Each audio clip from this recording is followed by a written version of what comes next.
بسم الله الرحمن الرحيم.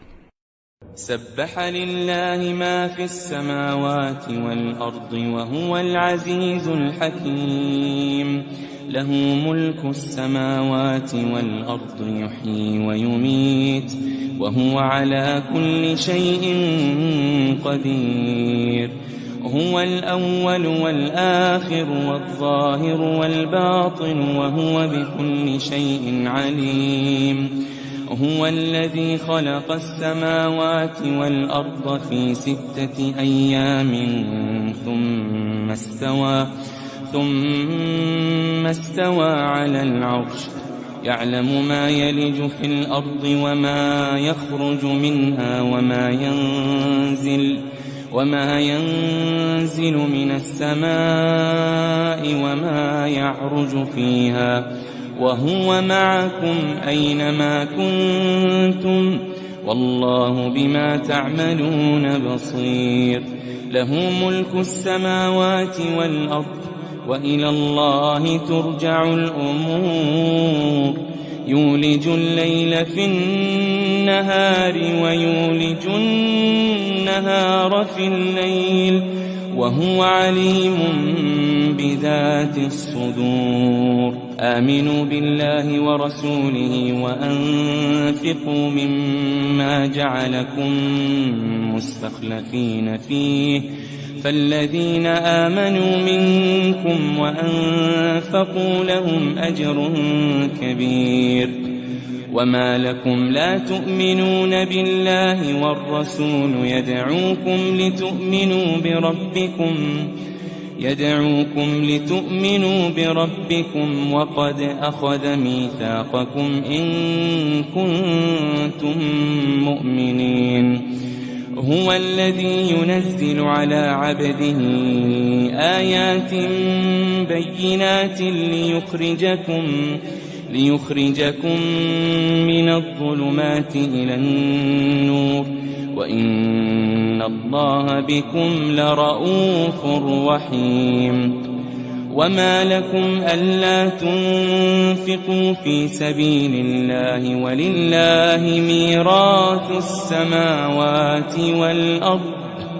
لا يستوي منكم من أنفق من قبل الفتح وقاتل، أولئك أعظم درجة من الذين أنفقوا من بعد وقاتلوا، وكلا وعد الله الحسنى والله بما تعملون خبير. من ذا الذي يقرض الله قرضا حسنا فيضاعفه له وله أجر كريم. يوم ترى المؤمنين والمؤمنات يسعى نورهم بين أيديهم وبأيمانهم بشراكم اليوم جنات تجري من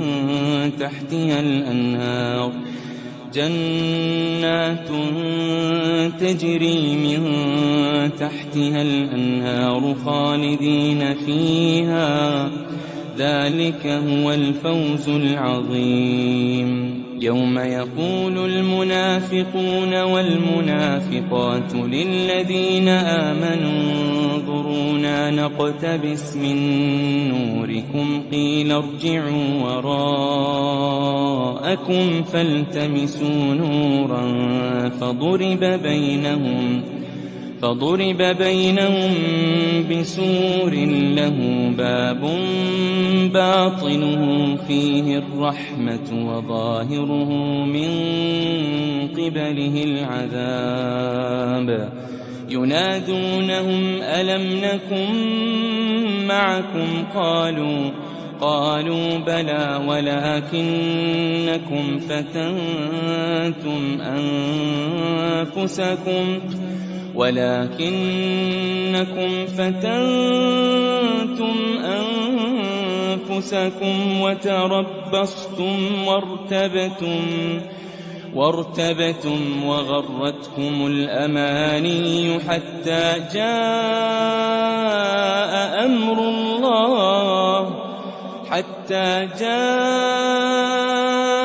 أمر الله وغركم بالله الغرور.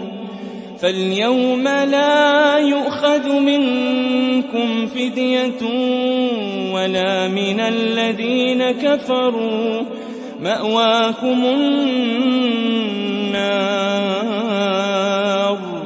هي مولاكم وبئس المصير. مأواكم النار هي مولاكم وبئس المصير. ألم يأن للذين آمنوا أن تخشع قلوبهم لذكر الله وما نزل من الحق ولا يكونوا كالذين أوتوا الكتاب من قبل فطال عليهم الأمد فقست قلوبهم وكثير منهم فاسقون. اعلموا أن الله يحيي الأرض بعد موتها قد بينا لكم الآيات لعلكم تعقلون. إن المصدقين والمصدقات وأقرضوا الله قرضا حسنا يضاعف لهم ولهم أجر كريم. والذين آمنوا بالله ورسله أولئك هم الصديقون والشهداء عند ربهم لهم أجرهم ونورهم. والذين كفروا وكذبوا بآياتنا أولئك أصحاب الجحيم. اعلموا أنما الحياة الدنيا لعب ولهو وزينة وتفاخر بينكم وتكاثر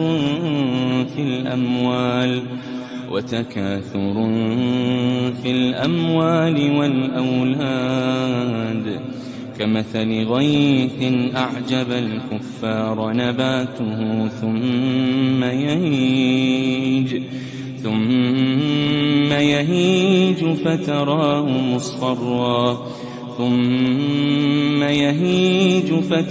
مصفرا ثم يكون حطاما.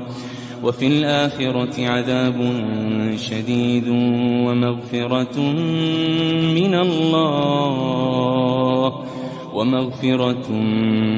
الله ورضوان. وما الحياة الدنيا إلا متاع الغرور. سابقوا إلى مغفرة من ربكم وجنة عرضها كعرض السماء والأرض. سابقوا إلى مغفرة من ربكم وجنة عرضها كعرض السماء والأرض أعدت للذين آمنوا بالله ورسله. ذلك فضل الله يؤتيه من يشاء والله ذو الفضل العظيم. ما أصاب من مصيبة في الأرض ولا في أنفسكم إلا في كتاب من قبل أن نبرأها إن ذلك على الله يسير لكي لا تأسوا على ما فاتكم ولا تفرحوا بما آتاكم والله لا يحب كل مختال فخور الذين يبخلون ويأمرون الناس بالبخل ومن يتول فإن الله هو الغني الحميد لقد أرسلنا رسلنا بالبينات وأنزلنا معهم الكتاب والميزان ليقوم الناس بالقسط وأنزلنا الحديد فيه بأس شديد ومنافع للناس وليعلم الله من ينصره ورسله بالغيب إن الله قوي عزيز ولقد أرسلنا نوحا وإبراهيم وجعلنا في ذريتهما النبوة والكتاب فمنهم مهتد وكثير منهم فاسقون ثم قفينا على آثارهم برسلنا وقفينا بعيسى ابن مريم وآتيناه الإنجيل وجعلنا في قلوب الذين اتبعوه رأفة ورحمة ورهبانية ابتدعوها ما كتبناها عليهم إلا ابتغاء رضوان الله فما رعوها حق رعايتها فآتينا الذين آمنوا منهم أجرهم وكثير منهم فاسقون يا أيها الذين آمنوا اتقوا الله وآمنوا برسوله يؤتكم كفلين من رحمته ويجعل لكم نورا تمشون به ويغفر لكم والله غفور رحيم يا أيها الذين آمنوا اتقوا الله وآمنوا برسوله يؤتكم كفلين من رحمته ويجعل لكم نورا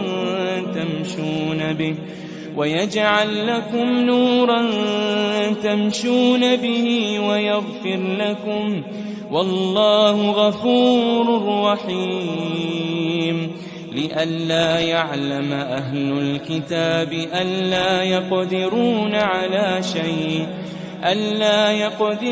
على شيء من فضل الله وأن الفضل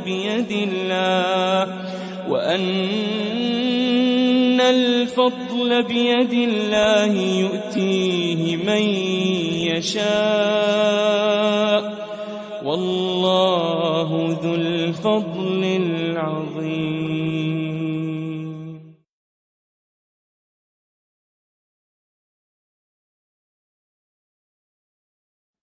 أعوذ بك من شر ما صنعت وبك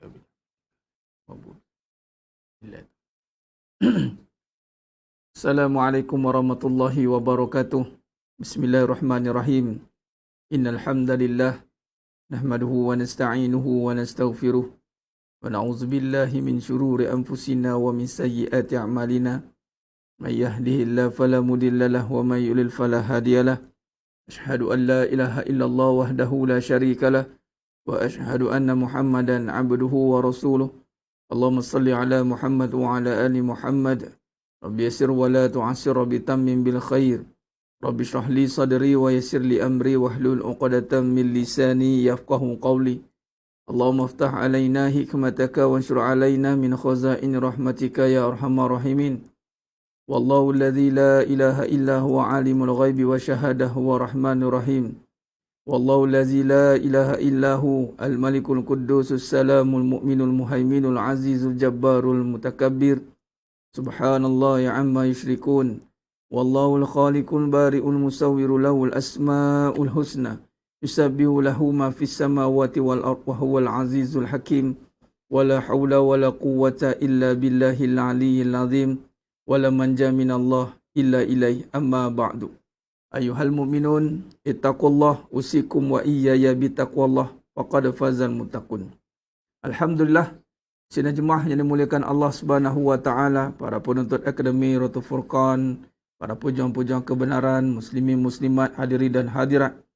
Mudah-mudahan kita semua tergolong dalam golongan hamba-hambanya yang benar-benar bersyukur. Amin ya rabbal alamin.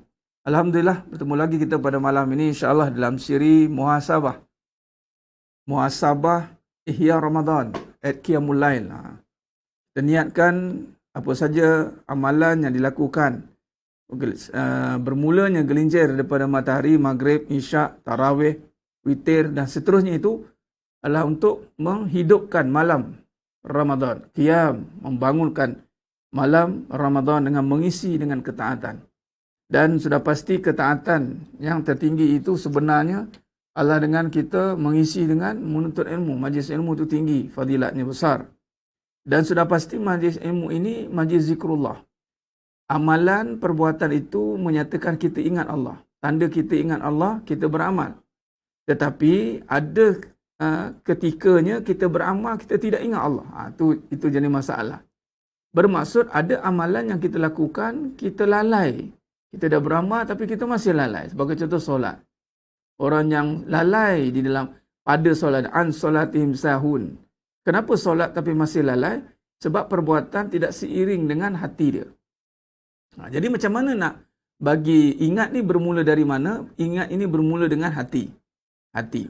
Jadi hati ni amalan yang utama pada hati itu adalah majlis ilmu. Jadi sebab itu bagaimana kita melakukan amalan syariat perbuatan berkali-kali berturutan, dia panggil wirid. Ingat kita pernah bincang sebelum ini, amalan yang berantai berterusan yang tidak putus itu akan jadi wirid kita. Wirid yakni sebutan yang tidak putus berantai berkali-kali diulang menjadi wirid. Kalau menjadi satu jadi lafaz. Subhanallah, lafaz. Tapi kalau dia sebut subhanallah, subhanallah, subhanallah, subhanallah 33 kali, maka wirid. Sama begitu juga dengan solat, 5 waktu, tak putus kita buat. Subuh, zuhur, asar, maghrib, isyak, 5 waktu, tak putus-putus kita buat. Maka dia menjadi wirid. Apatah lagi kalau majlis ilmu dan kita ada jadualnya tetap. Kita tetapkan diri kita untuk duduk dalam majlis ilmu. Maka dia menjadi wirid bagi kita. Jadi wirid itu menyatakan kita ingat kepada Allah Subhanahu Wa Taala. Dan sudah pasti, bila duduk dalam majlis ilmu, benar-benar mengingatkan kita kepada Allah Subhanahu Wa Taala. Sepatutnya. Sebab itu antara talbis iblis. Talbis iblis adalah kitab Talbis Iblis karangan Imam Ibn Qayyim Al-Jauzi rahimahullah ta'ala menyatakan bahawa antara talbis yang besar yang utama itu adalah menghalang manusia daripada untuk mencari kebenaran. Ini ilmu. Ilmu itu cahaya. Cahaya itu bila menerangi tempat yang gelap maka hilanglah kegelapan. Ingat, cahaya itu bila menerangi tempat yang gelap maka hilanglah kegelapan. Kesesatan itu apabila duduk dalam kegelapan. Kerosakan itu apabila terus berada di dalam kegelapan, kesesatan. Kegelapan membawa kepada kesesatan. Apabila dia terus berada dalam kesesatan, maka dia akan berada dalam kerosakan. Ini yang iblis yang buat. Dia tak takut kita beramal banyak, tapi dia takut kita faham banyak. Bila kita faham banyak, maka dia menjadi satu ketakutan bagi si iblis ini. Dan bila kata iblis ni, waktu Ramadan ni, dia off duty. Lalu saya ulang. Jadi kita kena banyakkan, kita nak kaji, kita nak rungkaikan, dia panggil belitan ataupun fitnah-fitnah ataupun jalan-jalan masuk si iblis ini supaya setelah Ramadan nanti, bila dia start balik bekerja, dan sudah pasti dia akan menggandakan dia punya usaha dia untuk menyesatkan cucu cicit Nabi Adam AS ini. Dan kita sepatutnya dah buat persiapan untuk berhadapan dengan fitnah dan talbis-talbis yang akan dilancarkan oleh musuh Allah itu, yakni Iblis laknatullah. Baik, Alhamdulillah, perbetulkan niat insya-Allah. Mudah-mudahan niat kita terus kita melakukan kerana Allah Subhanahu Wa Taala, mencari ridha Allah Subhanahu Wa Taala. Jadi sedang jemaah dimulakan Allah Taala, kemarin semalam kita bincang tentang bagaimana kita nak memahamkan tentang amalan, yakni kualiti amalan tergantung kepada kualiti kefahaman. Dan kalau kita lihat beramal, dalam konteks kita nak beramal ini, mestilah kita meletakkan kefahaman tu yang utama. Bila faham itu menjadi teras kepada amalan, maka amalan yang kita lakukan walaupun sedikit, dia terpelihara. Amalan yang banyak tetapi disebabkan oleh kekeliruan ataupun berlakunya campur aduk di dalam kefahaman. Contoh dalam kefahaman yang kita tumpukan dalam perbahasan kita ini adalah kehidupan. Kefahaman dalam kehidupan yang bercampur aduk dengan kebatilan menyebabkan amalan yang banyak itu bimbang-bimbang menjadi rosak. Kenapa? Kefahaman tadi. Baik, sebagai contoh yang kita dah bincang semalam, saya menyentuh tentang persoalan amalan yang banyak atau pahala yang banyak. Kita nak yang mana? Nak amalan yang banyak atau pahala yang banyak? Maka sekali imbas kita melihat bahawa amalan yang banyak. Okey. Bila sebut amal yang banyak, kita bimbang. Okey. Ini satu kebimbangan yang kita cuba wujudkan dengan kita mengkaji corak pemikiran orang dunia. Apa orang dunia ni fikir? Orang dunia ni berfikir nak banyak. Dia nak banyak. Bila dia mengejar yang banyak, banyak apa? Banyak harta. Banyak apa? Banyak segala apa yang dia nak lakukan. Semua dia nak banyak. Dia tak memikirkan fungsi dia. Dia fikir banyak. Contoh, nak banyak duit. Tak apalah. Nanti fikirlah. Yang penting kita kena banyak duit. Baru senang. Kita kena banyak masa. Dia fikiran orang dunia ni nak banyak. Baik, bila nak banyak, tambah pula, yang banyak tu diletak pada tempat yang salah pula tu. Apa dia? Amalan. Contoh, banyak usaha. Banyak harta. Banyak usaha, banyak harta. Banyak. Dan diletakkan pada perbahasan yang salah pula banyak tu. Baik, akhirnya, kita beramal mengikut corak pola pemikiran ataupun pemikiran yang telah didoktrin atau yang telah diracuni dengan pemikiran dunia yang mana dia nak mengumpul amal. Dia patut mengumpul pahala je. Tapi terbalik, dia mengumpul amal, aku dah beramal sekian, dan gambaran kepada amalan itu, gambarannya banyak. Okay. Walhal, yang ditekankan itu adalah amalan yang berkualiti, bukan yang banyak. Amalan yang berkualiti, dan yang berkualiti itu dinisbahkan dengan istiqomah. Nampak? Amalan yang sedikit tetapi yang istiqamah yang Allah suka, tuan-tuan. Nabi kata. Berbeza tidak dengan corak pemikiran orang yang dunia? Ya, berbeza sebab dia memikirkan amalan yang banyak. Tapi dalam agama yang Islam menumpukan kepada amalan yang berkualiti. Daripada amalan yang berkualiti itulah akan menghasilkan pahala yang banyak. Sebab pahala yang banyak dia tidak nisbah dengan amalan yang banyak. Sebab apatah lagi kita berada di bulan Ramadan Al-Mubarak dan juga bulan yang lain pun sebenarnya. Gandaan ataupun kiraan nisbah kepada pahala bukannya satu nisbah satu, one to one, tidak. Pahala atau kebaikan itu kiraannya adalah gandaan, compounding system. Makna kata kullu ibni Adam yudha'aful asyara amsalihah. Yudha'aful hasanah asyara amsalihah. Digandakan 10 kali ganda kebaikan, setiap kebaikan. Kullu ibni Adam yudha'aful hasanah asyara amsalihah. Nampak? Setiap amalan anak Adam itu digandakan. Bermaksud bukan gandakan amalan. Anda kena faham, ini kefahaman ni. Bukan gandakan amalan, bukan gandakan usaha. Kadang-kadang usaha kita masih sama. Contoh solat. Allahu Akbar. Sama tidak usaha kita? Sama macam tu kak. Ke berusaha lebih keras. Allah. Hui. Berat benar nampak bunyi. Saya nak berusaha lebih keras tak mengangkat takbir tu. Supaya dengan mengangkat takbir itu biar makam. Tak ada. Makam wali ke? Makam kuali ke? Takbir. Allahu Akbar. Nampak macam tak ada usaha. Macam tak bertenaga. Dia nampak biasa. Walaupun dia ada tenaga yang banyak. Fresh ni. Oh semangat kita ni. Tak adalah kita angkat takbir tu beria-ria. Tak ada. Semangat ke, orang lemah ke, takbir tetap Allah. Ini takbir yang sunat ni. Lafaz yang wajib. Angkat takbir ni sunat. Allahu Akbar. Sama. Okey. Di mana gandaan berlaku? Adakah digandakan itu berdasarkan perbuatan atau gandaan itu berdasarkan keikhlasan? Keikhlasan. Sebab tu dinisbahkan pahala itu dengan kadar keikhlasan dia. Sebab tu kita tidak akan mampu menggandakan amalan. Di saat amalan itu setakat itu je lah. Solat lah itulah. Tetapi kita boleh gandakan keikhlasan itu. Kefahaman itu. Sehingga ke tahap ketulinan kualiti yang tak berbelah bagi lagi. Berbezalah tahap keikhlasan itu. Tergantung tahap kefahaman dia. Keikhlasan itu menuju kepada Allah. Tergantung bagaimana dia benar-benar Allah bukakan hijab hati dia untuk nampak Allah. Apa maksud nampak Allah? Ihsan. Anta'budallah ka'annaka tarahu. Dan Nabi kata, beribadahlah kamu, hiduplah kamu seperti kamu nampak Allah. Ka'annaka tarahu. Terang-terang Nabi kata. Jadi kita sedang nak menuju kepada beramal nampak ni. Dan Ramadan Al-Mubarak lain sekali, Siam mengajar kita untuk melatih nampak Allah sebenarnya.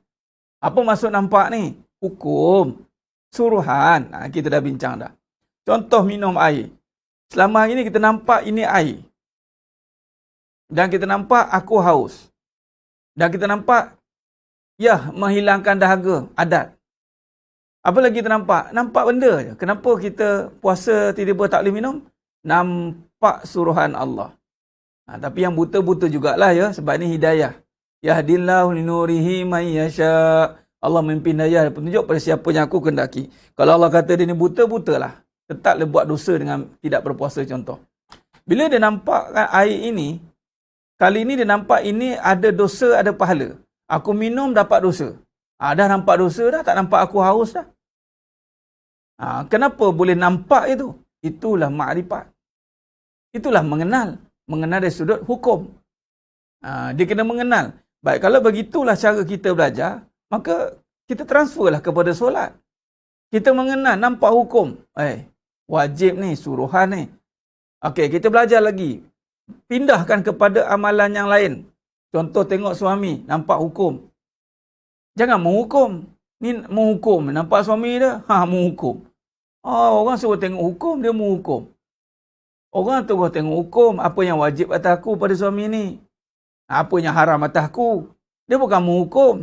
Ustaz, apa nak jadi dengan suami saya ni? Ustaz, dia ni tak berubah-ubah perangai. Itu buta lagi tu sebenarnya. Duk masih melihat makhluk. Selagi mana terlihat makhluk, terhijab dia khalik. Itu je. Terhijab, dia takkan nampak. Sebab dia salah satu. Sama ada nampak makhluk atau nampak khalik. Nampak air atau nampak hukum.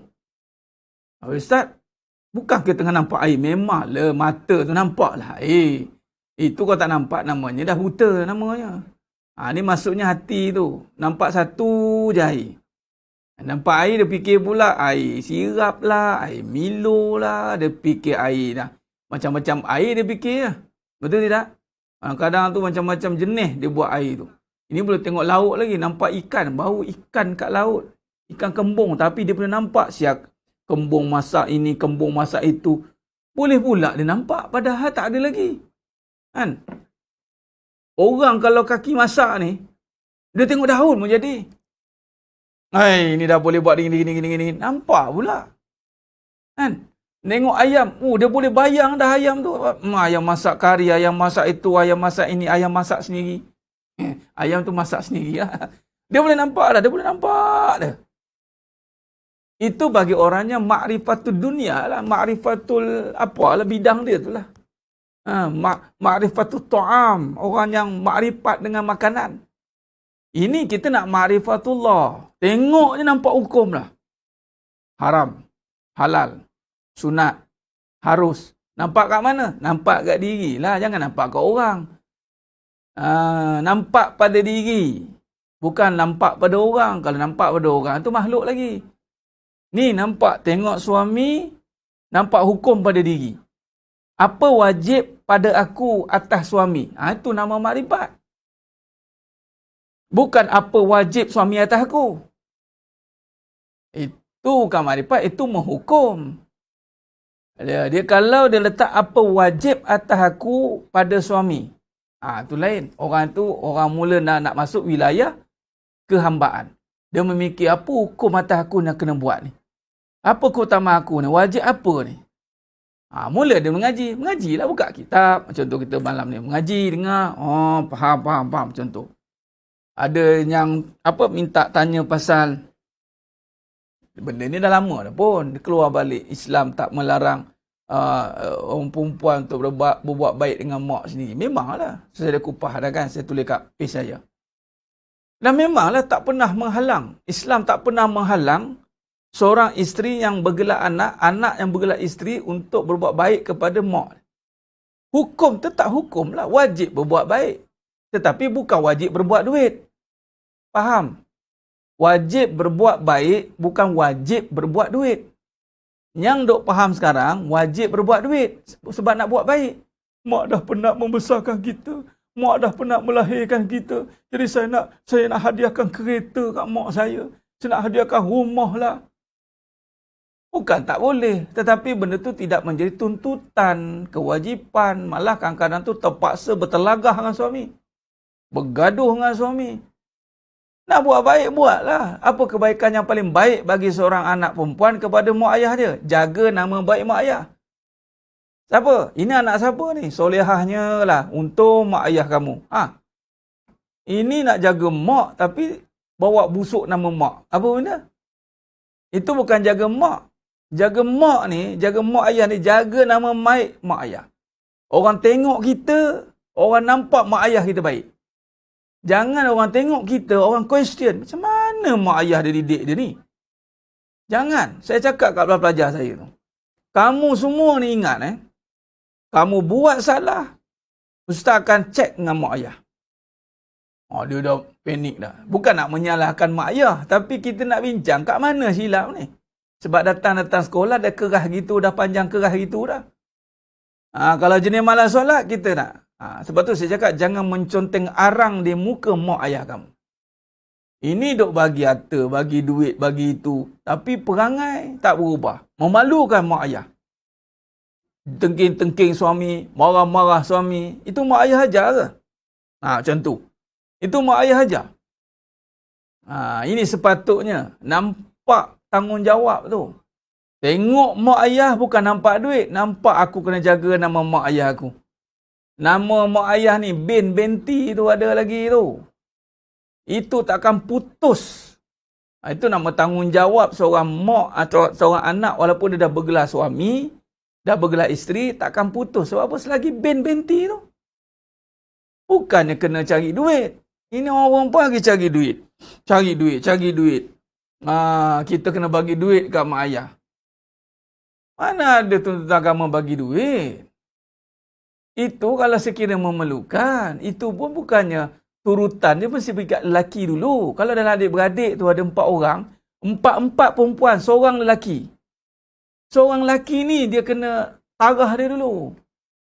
Anak lelaki ni dulu. Bahkan pergi ke anak perempuan. Anak perempuan, dia tak ada kewajipan. Orang perempuan tak ada tuntutan harta atas diri dia. Ini mentaliti mana akhir zaman ni macam ni berfikir? Lepas tu buat statement, jangan memutuskan hubungan antara mak dengan anak. Siapa putuskan? Itu suami tak bagi tu. Itu suami putus waya. Suami putus raya dia tak bagi jumpa mak. Itu suami tak betul. Kalau suami betul, dia bagi jumpa mak pergi. Tapi ustaz, suami saya tak bagi. Sebab apa? Dia nak kena ada selalu dengan dia. Suruh suami kahwin lagi. Habis cerita. Buat rotation. Tu saja pengubat untuk suami macam tu. Dia. Bagi dia mak. Dia nak jumpa mak dia. Bagi. Kamu nak jumpa mak kamu. Balik pergi.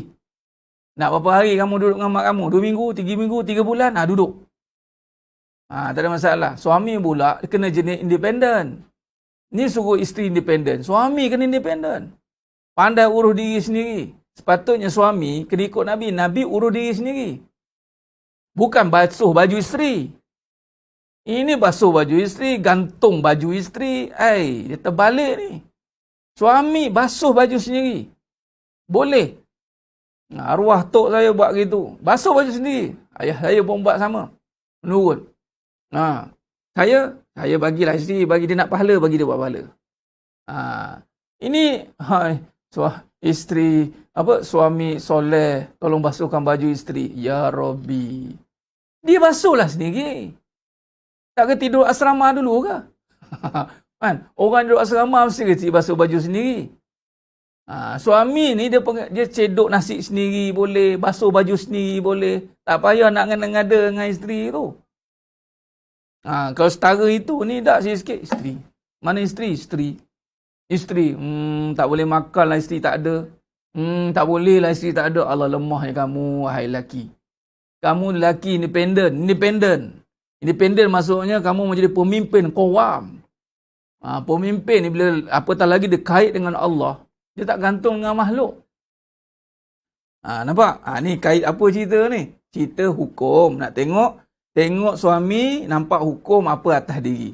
Tengok isteri nampak hukum atas diri. Bukan menghukum orang. Kena faham. Jadi, yang kita nak faham dekat situ sedang jemaah yang mulakan Allah SWT. Jadi maknanya sekarang kita nak menjaga amalan dengan menjaga kefahaman supaya pahala dapat. Kalau tidak disia-sia. Dia boleh gitu. Memang buat sendiri tak ada masalah. Ini masalahnya suami tu.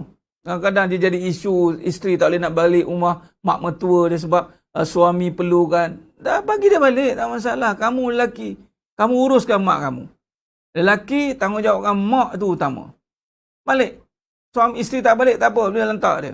Bukan tanggungjawab dia untuk menguruskan mak kita, suami. Suami uruskan sendiri. Tinggal lagi kalau kita bagi instruction, awak tolong jaga mak kan gini. Isteri wajib ikut. Isteri wajib ikut. Sebab arahan sampai. Tapi nak buat tak wajib. Nampak hukum. Kena faham. Contoh, yang suami nampak tengok isteri, apa hukum wajib atas suami pada isteri. Tu namanya orang yang makrifat. Bukan orang makrifat ini dia tinggalkan bini, dia tinggalkan anak. Tu bukan itu. Orang makrifat ini adalah orang yang nampak hukum atas diri dia.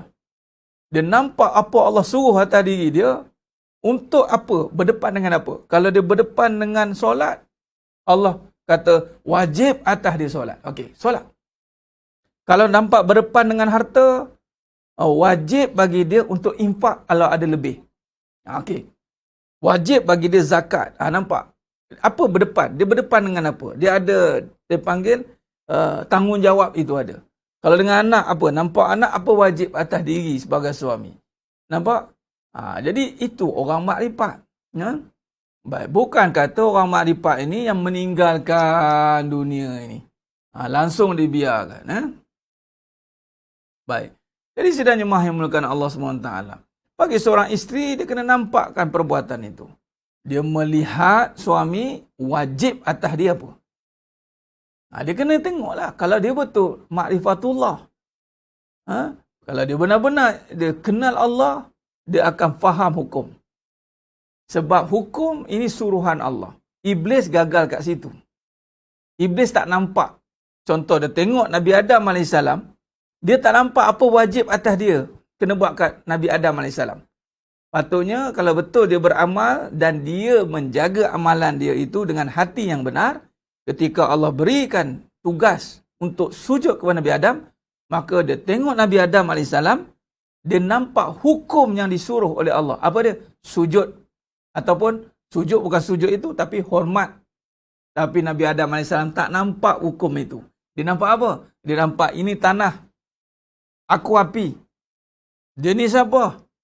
Aku ni siapa? Nampak? Samalah begitu yang berlaku kat suami isteri. Saya nak taat dengan suami. Dia ni siapa? Amalan dia macam mana, Ustaz? Dia mula pertikaikan. Allahu Akbar. Ini tak jadi pahala, tuan-tuan. Pahala ni dia tidak akan jadi selagi mana kita masih ada pertikaian terhadap amalan itu. Tak jadi. Sebab tu jangan pertikaikan amalan. Solat. Puasa. Taat. Jangan pertikai. Susah. Jangan pertikai susah. Kalau tidak, sia-sia pahala pada kesusahan. Sebab pahala itu datang bila kita menerima dengan hati yang terbuka bahawa ini suruhan Allah. Allah datangkan susah ni. Inna lillahi wa inna ilaihi raji'un. Apa yang wajib atas aku buat ketika susah? Jangan pertikaikan susah. Kenapa susah ni? Itu salah. Jangan pertikaikan keadaan. Jangan question why benda ni berlaku. Tapi question lah, apa yang aku perlu lakukan terhadap perkara ini. Ini orang yang sentiasa muhasabah diri dia. Allahumma salli ala Muhammad wa ala ali Muhammad.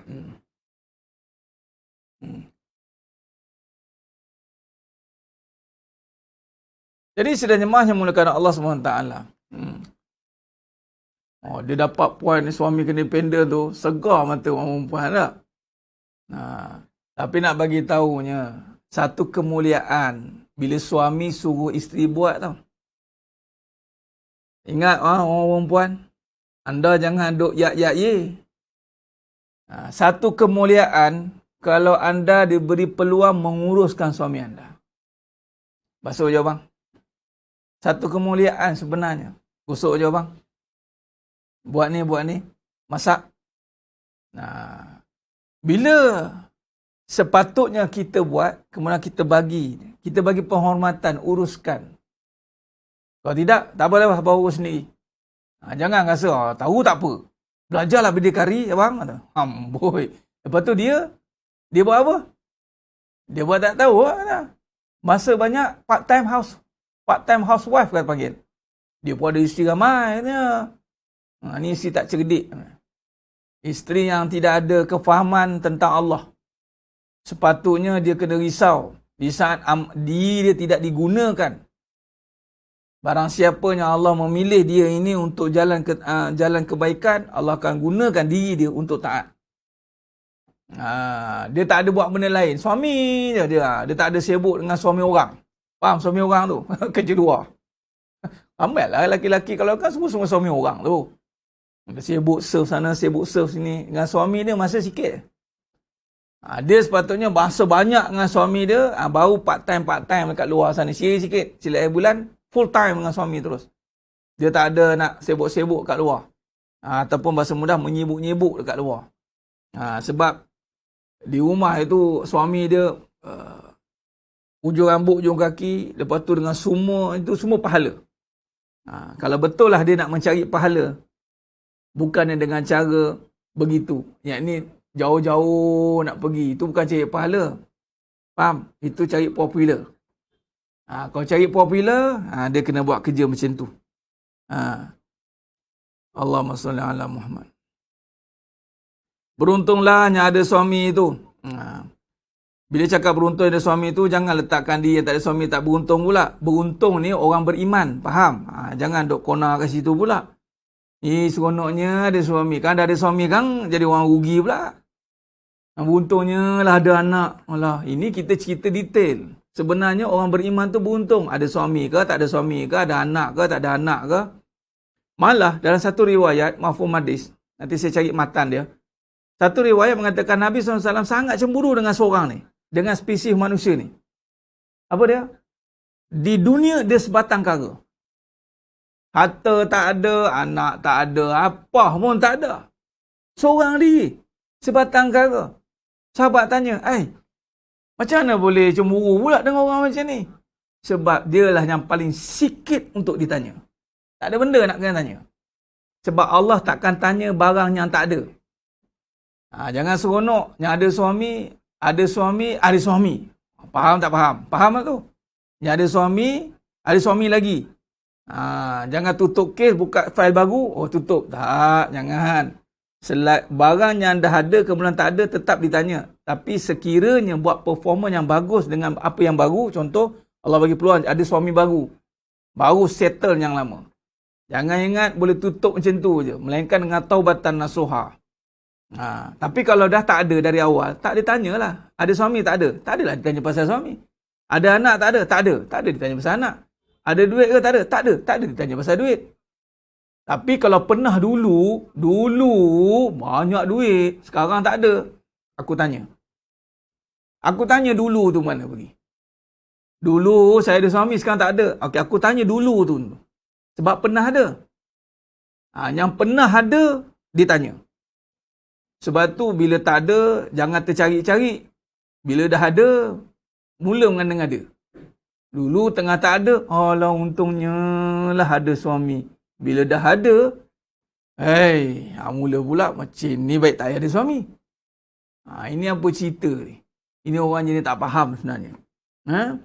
Sebab tu dia panggil akar dia tu, tunjangnya adalah beruntung orang beriman dan beramal soleh. Bukan orang yang ada suami, bukan orang yang ada isteri, bukan orang yang ada anak. Untung orang beriman tu ada anak, mendidik anak dia jadi orang beriman. Tu untung.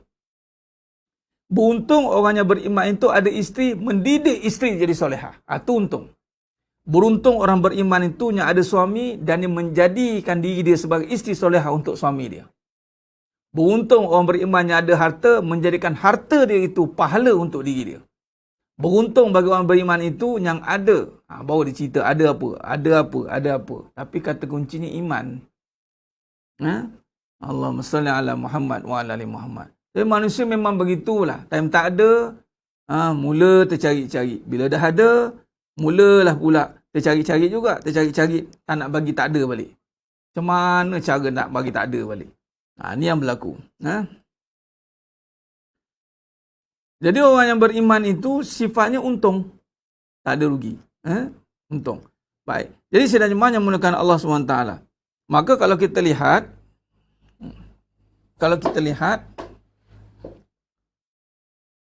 Allahumma salli ala. Bila kita dah jaga, kita faham pahala. Dan pahala yang digandakan. Digandakan dalam setiap amalan. Kita faham begini. Satu kebaikan nisbah 10 hingga 700 kali ganda. Satu kebaikan ni tuan-tuan. Satu kebaikan. Nampak? Jadi maknanya kebaikan perbuatan itu sama. Contoh solat.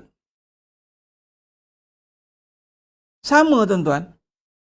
Tapi yang digandakan, kenapa boleh berganda ini? Inilah kemurahan Allah Ta'ala. Tanda kemurahan Allah Subhanahu Wa Ta'ala. Inilah rahmat. Allah bantu kita. Sebab yang nak dibawa balik tu pahala. Bukan amalan semata-mata. Kalau amalan tu rosak, buat balik. Buat apa tuan-tuan?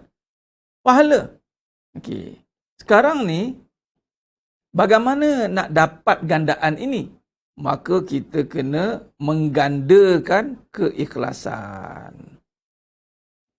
Keikhlasan ini nisbah dengan kefahaman lah. Yang kita bincangkan sekarang ni, kefahaman ni pula dinisbahkan dengan bagaimana kita menilai tahap keimanan kita tergantung kepada tadi. Melihat tadi. Melihat dengan apa? Melihat dengan kuasa Allah. Dengan Allah. Itulah kita bincangkan hukum makam tadi. Baik. Jadi maknanya amalan masih sama tetapi gandaannya berbeza. Tergantung pada keikhlasan yang ada.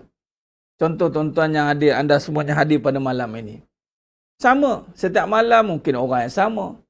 Macam tu juga duduk depan kamera, tak ada dak mengadap macam tu kan. Ini beria-ria ni, tak ada macam tu juga menyandar. Kadang-kadang telap, celik balik. Kadang-kadang langsung load out kan. Kadang-kadang langsung tak ada. Macam-macam pesen ada kan. Tapi orang yang sama duduk di hadapan laptop ke, handphone ke, dia dengar. Dia ambil pen ataupun dia fokus. Dia tengok, dia kaji. Lepas tu dia renung. Dan dia ikhlas nak mendengar. Dan semakin dia tambah keikhlasan dia dengan kefahaman itu, maka semakin tinggilah ganjaran pahala dia. Sama, orang lain belajar, dia belajar. Ini membezakan.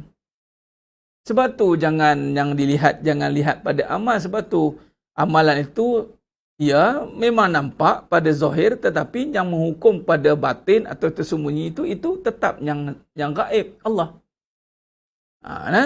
Baik, jadi kita faham bahawa yang digandakan itu adalah pahala.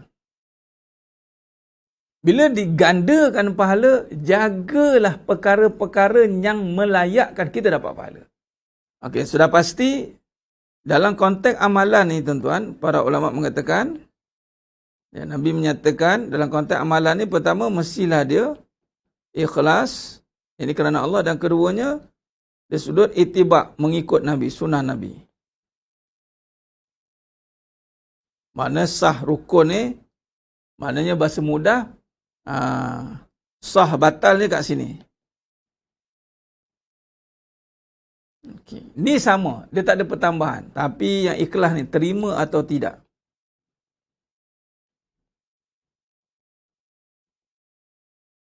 Okay, di sini kita kena selesaikan. Maknanya sahabatan ni nampak kan. Jadi tak perlu dah berdakwa-dakwi lagi. Betulkan terus. Jadi hukumnya, dari perbuatannya, itu mesti kita faham. Kemudian yang nak dijaga ni keikhlasan. Yang ini yang kita tengah buat ni. Yang kita duk ngaji setiap malam ni, pagi duk ulang cerita ni. Nak mengasah keikhlasan lah. Sebab keikhlasan itu datang dengan kefahaman. Dan kefahaman ni datang dengan hati yang bersih. Jadi hati yang bagaimana? Hati yang bersih. Hati yang bersih ini mestilah melalui proses penyucian. Mesti melalui proses penyucian, tuan-tuan. Dan proses penyucian ini mestilah ada, inilah nama tazkirah atau kuliah setiap malam. Dia kena berterusan. Proses penyucian ini mesti berterusan. Sebab tu anda tidak boleh tinggalkan. Ustaz dah faham pun kena teruskan. Sebab anda berhenti, berabuk balik. Berhenti, berabuk balik. Itu maksud dia. Ya? Jadi proses penyucian itu mesti berterusan sehingga nampak pada hatinya itu cahaya ataupun kemudahan untuk dia faham. Dia mula ada kefahaman, dan kefahaman ini juga dinisbahkan dengan keringanan dia untuk melakukan ketaatan. Apa maksud kefahaman ni? Keringanan dia. Dia rasa ringan di dalam untuk melaksanakan ketaatan yang asalnya berat. Contoh, katalah ambil mudah, aurat. Setengah orang pakai tudung, taklah berat mana pun tudung tu. Tapi setengah orang yang tak faham, ya Rab, macam ada batu. Macam ada batu lah nak pakai. Tapi bila dah pakai, siap labuh pula tu, siap macam dah selesa. Itu maknanya keringanan dia dalam melaksanakan ketaatan. Sebab tu ikhlas itu puas. Puas itu dia lapang, ringan. Dia mula nak buat dengan keringanan. Allahumma sholli ala Muhammad. Dia kata ikhlas. Ikhlas bukan dengan kata-kata. Ikhlas itu dengan perbuatan yang berterusan. Dan keringanan di dalam melakukan ketaatan. Bukan dengan kata-kata. Sebab ikhlas barang dalam. Dia boleh mengaku tapi hakikatnya tidak. Dia ikhlas tapi berat dia dah melakukan. Mata ikhlas. Ikhlas ni dia ringan, dia ada keringanan. Sebab tu jangan terkejut, ada orang dah ringan. Syak malam pula ringan. Ya, dah sampai tahap keikhlasan lah tu. Solat 5 waktu dia ringan, dia tak jadi beban bagi dia. Keikhlasan sampailah. Dia sampai tahap keringanan di dalam melakukan ketaatan yang berat. Dan solat itu berat. Dan surah Baqarah ayat 45. Wasta'inu bis-sabri was-salah wa innaha lakabiratun illa 'alal khashiin. Minta tolonglah dengan sabar dan mendirikan solat. Sesungguhnya ianya sangat berat. Wa innaha lakabiratun illa 'alal khashiin. Melainkan orang yang khusyuk. Orangnya ikhlaslah. Dia ringan. Dia ringan atau dia dengar ringan. Dia dengar teguran dia ringan. Mana dia ikhlas nak ditegur. Dia ikhlas untuk membelajar. Dia ikhlas untuk melakukan kebaikan. Baik. Tapi tergantung terhadap hati dia. Keringanan itu tercapai setelah melakukan proses penyucian ataupun proses pembersihan hati yang berterusan. Itulah yang malam ni contoh kita buat muhasabah ni. Dia perlukan muzakarah beginilah. Bincang, dengar, renung, fikir. Kaji, bincang, renung, fikir, kaji. Bincang, renung, fikir. Tu selalu kena buat macam tu tuan-tuan. Apatah lagi dalam bulan Ramadan yang Mubarak ni, banyakkan tafakur. Tafakur, berfikir tentang kebesaran Allah. Muhasabah dibersihkan nanti dengan proses muhasabah. Muhasabah hisab. Apa muhasabah ni? Hisab diri tu. Renung. Keadaan diri kita asal dulu macam mana. Keadaan diri kita ni apa yang berlaku. Renung balik. Allahumma salli ala Muhammad wa ala alihi. Ya. Baik. Ini mesti berterusan dan anda boleh dapatkan dalam siri majlis ilmu. Nak cakap seorang-seorang kan tak tercakap pula. Mari kita bercakap bersama-sama di dalam perbahasan ilmu. Jadi sedang jemaah yang memerlukan Allah SWT, begitulah. Kalau kita lihat. Dan kesan dia nanti, yang saya nak tambah ni adalah pahala ni. Bila Allah gandakan pahala, bila berlaku proses tadi itu dah berlaku. Dan pahala ni apa sifat dia tuan-tuan? Sifat pahala ni adalah menyenangkan. Dan menenangkan. Ini sifat pahala. Bila menyenangkan dan menenangkan, itu maksudnya tiada atau bebas ketakutan. Bebas daripada keraguan dan ketakutan. Fala khaufun alaihim walahum yahzanun. Pahala itu menyenangkan dan menenangkan. Dia ada dua perbincangan. Ini kata bincang besok. Apa itu menenangkan, apa itu menyenangkan, apa itu menenangkan. Menyenangkan ini pada keadaan, menenangkan ini pada kejiwaan. Menyenangkan. Bila benda tu ada pahala, susah macam mana Allah bagi jalan. Tu dia. Dan ujian macam mana Allah tenangkan. Ni susah tapi ada jalan. Susah tapi tidak gelisah. Itu hebat. Ini berbicara soal pahala. Dan mudah-mudahan apa kita bincangkan ini mencapailah matlamat kita untuk sentiasa melakukan muhasabah pada diri kita ini. InsyaAllah. Baik, jadi insyaAllah saya kira cukup setakat tu dulu untuk perbahasan kita pada malam ni. Kita jumpa pada besok. Kita ada kelas pukul 10 pagi besok. Pengurusan kehidupan. InsyaAllah. Dalam bab Fatonah. Dalam bab kita nak bincangkan bagaimana kesan ataupun intipati tindak balas daripada buat baik bala baik, buat buruk bala buruk. Ini yang kita nak bincang besok. Saya jemput pada semua yang menonton malam ni dan semua pelajar ataupun penuntut pada akademi, anda ruangkan masa untuk bersama-sama kita merungkai persoalan ini besok.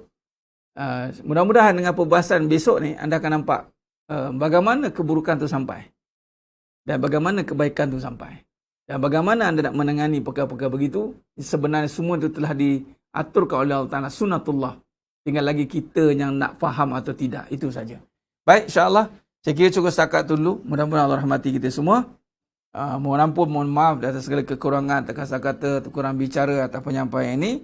Hanya Allah Ta'ala sajalah yang mampu menyempurnakan perbahasan ini, insya-Allah. Khair, sehingga kita bertemu lagi pada siri akan datang besok pagi, dan esok malam pun ada lagi satu siri untuk malam, insya-Allah. Aku qouli hadza wa astaghfirullahalazim li wa lakum wa bila taufiq wal hidayah. Assalamualaikum warahmatullahi wabarakatuh. Kita tangguh dengan tasbih kafarah dan suratul Asr. Subhanakallahumma wa bihamdik, asyhadu an la ilaha illa anta astaghfiruka wa atubu. Bismillahirrahmanirrahim. Wal 'asr innal insana lafi khusr illa alladhina amanu wa 'amilus shalihat wa tawassaw bil haqq wa tawassaw bis sabr. Wallahu a'lam bisawab. Takbir. Allahu akbar.